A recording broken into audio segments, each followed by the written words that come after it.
Uma coisa que me chamou muita atenção nos primeiros episódios é que existe esse senso dela com ela mesma de que quase tenho dinheiro e tá tudo bem, porque essa mulher no primeiro episódio do podcast é a mulher que chama a polícia pra resolver um BO. Então assim, ela não tem medo da polícia, porque nada vai acontecer com ela. Porque ela mesma chama a polícia pra resolver um BO da rua ali que ela acha que é uma grande máfia sobre árvores e tudo mais.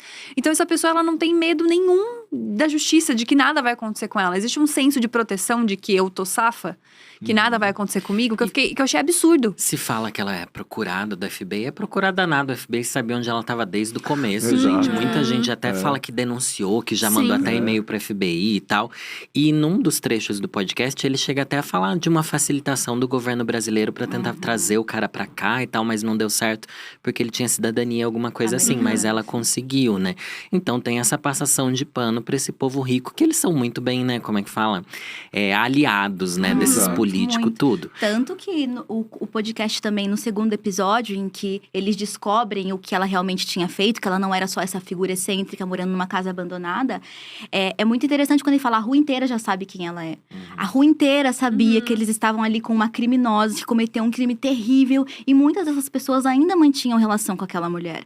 Então isso também é muito louco, é entender, talvez, como existe essa aliança, não só lá e não só aqui quando ela veio, mas entre as pessoas que permaneciam auxiliando ou mantendo ela lá, sei lá. O que eles poderiam ter feito, eu não sei. Mas para pessoas que sabiam que ela voltou para casa, sei lá, no início dos anos 2000, poderiam ter denunciado naquela época, talvez. Mas, né, talvez as coisas não sairiam como as pessoas desejariam. Eu tenho Ai, desculpa. Não, vai lá. Eu só tenho um questionamento que isso pra mim, eu não sei se ele... Gabi? Eu tenho... Só um questionamento? Que loucura! Eu tenho um questionamento. Só um questionamento. É um questionamento, a gente vai pro intervalo. Não, eu tenho um questionamento que eu não me lembro se ele explicou no podcast ou não. Mas eu não sei, eu acho que eu vou perguntar pra vocês, talvez vocês saibam.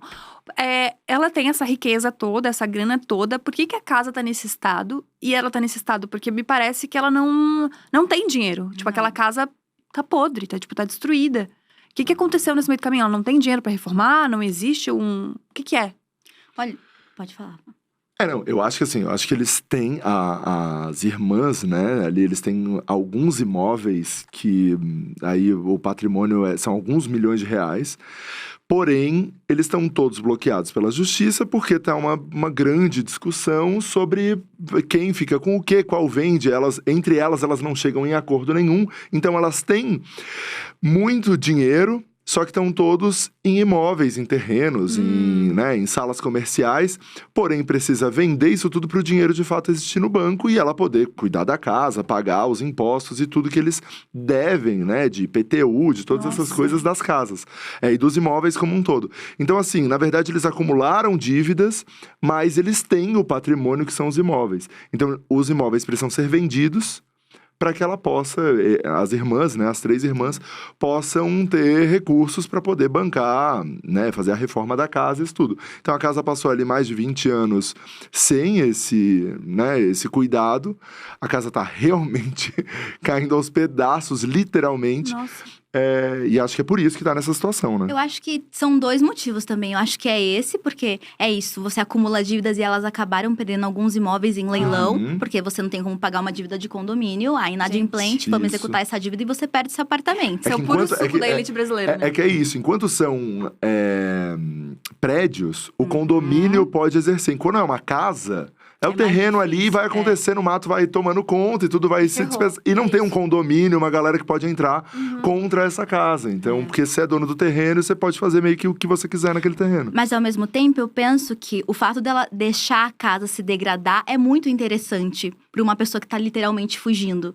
Você não vai fugir com a tua cerca pintada, com seu jardim bem podado. Você precisa de um lugar para se ocultar. Ela claramente, descendendo dessa elite podre de rica e cheia de nomes e brasões, não quer abrir mão daquilo que ela tem de maior riqueza. A gente também percebe isso ao longo do podcast. Ela ama muito, ela precisa muito daquela casa. Aquela casa faz parte dela, representa talvez os tempos áureos da vida dela, em que ela mandava e desmandava em empregadas.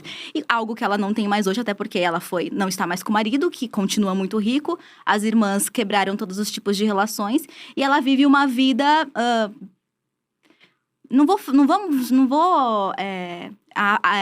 minimizar pra ela. Mas uma vida, assim, difícil, nesse sentido de estruturalmente falando. Então, eu também penso que seria muito difícil você chegar no início dos anos 2000 no Brasil e arrumar a tua casa ou mantê-la limpa, manter as pessoas entrando.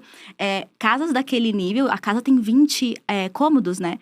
Uma pessoa sozinha não cuida. Eu sempre escuto muitas pessoas falando que casas grandes são muito difíceis de dar conta. A manutenção, né? A manutenção. Então, ela tinha duas opções. Ou ela cuidava da casa e talvez acabava se expondo, já que ela estava se escondendo. Ou ela deixava a casa daquele jeito e ajudava a encobertar tudo que ela fazia. E aí, ela se tornava essa figura também, que afastava as pessoas por medo. Então, no fim, ter deixado a casa se degradar foi muito bom pra ela continuar se escondendo e ocultando as coisas que ela fazia. Eu acho que tem esse raciocínio sim, assim, de… Mas será que não é o contrário? Eu acho que é o contrário. Vocês acham que é o contrário? O que Chama chama muito mais atenção é a atenção. casa tá destruída Se ela e verem que alguém mora lá Total. dentro. Nossa, como… Tanto é que tem a mulher que fala assim, eu via que morava alguém, eu quis ajudar até descobrir quem que era e tal. Eu acho que por um tempo pode ser que ela se escondeu, só que chegou a um nível que começou a chamar mais atenção, destoando do bairro, né? Exato. Principalmente é só isso. casa de rico. Aí, de repente, tem uma casa que tá De caindo aos rico, mas pedaços. caindo. As pessoas vão olhar e pensar, tipo, o que rolou aqui, entendeu? Tipo, acho que chama muito mais atenção do que ela, tipo, simplesmente viver numa casa bonita. E esse ponto que você trouxe, Dan, eu não, assim, claro, né, é óbvio que esses casos de grande repercussão, quando acontecem em São Paulo, eles acabam realmente tomando esse lugar, mas o fato de ser em Higienópolis, eu acho que é o fator chave para ele tomar a proporção que tomou, para as pessoas poderem visitar. Eu não tinha pensado nisso, que as pessoas ver podem a ir. mulher que é a pessoa que praticou o crime, Exato. gente. Você vai lá e vê a pessoa que você odeia e gera esse misto de emoções no público, né? Que, enfim, é completamente descompensado. E daí você vai lá, você consegue ver a casa, ver a mulher e saber tudo que aconteceu por trás daquilo. E tirar foto e postar no Instagram e fazer o kikiki todo. Um caos. Exato. E o que a Nathalie falou foi muito legal, tipo, que é uma das partes mais absurdas, assim, que a gente quase não fala. Que esse cara continua rico. O cara que cometeu esse crime também, ele tá no emprego, tipo, maravilhoso, assim, tipo, chefão de uma empresa incrível, morando nos Estados Unidos, tem os bens dele, tipo, seguiu a vida dele normal, bizarro, entendeu? Né? É revoltante. Isso é muito revoltante. assustador. E é muito assustador que, tipo assim, as pessoas provavelmente, quando você vai empregar alguém, etc e tal, você tenha, né, um background do que a pessoa fez na vida. E, tipo, isso é passável, entendeu? Tipo, a pessoa foi presa, cumpriu aqui 7 anos por escravidão. Tá contratado. Tipo, como assim? E não é qualquer cargo, né? Não Ele é é mó qualquer fodão, cargo. assim. É uma daí coisa você pensa, absurda. mano, E que é mundo é interessante esse? que tem essa fala que eu lembro muito, que eu ouvi ontem, mas fiquei muito revoltada. Que aí foi uma das falas, assim, que eu acho que o Chico poderia não ter feito. Ele fala, eu vim aqui, visitei ele, descobri que ele realmente está trabalhando nesse cargo, a gente tem certeza que ele está trabalhando nessa empresa, porque o jornalista do podcast foi até os Estados Unidos para descobrir onde esse cara estava, tentou falar com ele, acabou descobrindo que ele estava ganhando muito bem, tinha sido contratado de novo, era diretor de uma empresa que prestava serviços para a NASA. Basicamente isso. Um negócio enorme. Esse cara, como a gente falou que vai ter spoiler, é isso aí. Esse cara era o marido da Margarida lá nos Estados Unidos. Que né? foi condenado. Isso, que foi Ficou 6, 7 condenado anos e preso. que os dois, na verdade, foram, né, indiciados. A Margarida e o marido, só que a Margarida estava no Brasil, só ele teve que… Foi pro julgamento e foi preso. Foi julgado. Exato. E aí ele pega, depois que ele sai desse espaço, ele fala, fico pensando se ele não fosse um homem branco com PhD, se o tratamento dele ou as possibilidades posteriores a esse crime seriam as mesmas. Aí ele fala, quanto a isso não tenho resposta. Porra, é claro que eu tenho resposta. O que eu mais tenho é resposta.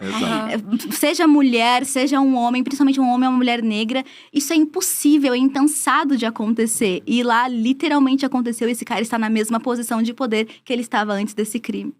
E é nos Estados Unidos, né? Que a gente sempre pensa assim, mas no Brasil que é esse circo. Mas não é. É no mundo inteiro. Você é branca, rica, vai dar certo pra você. Um caos. Exato.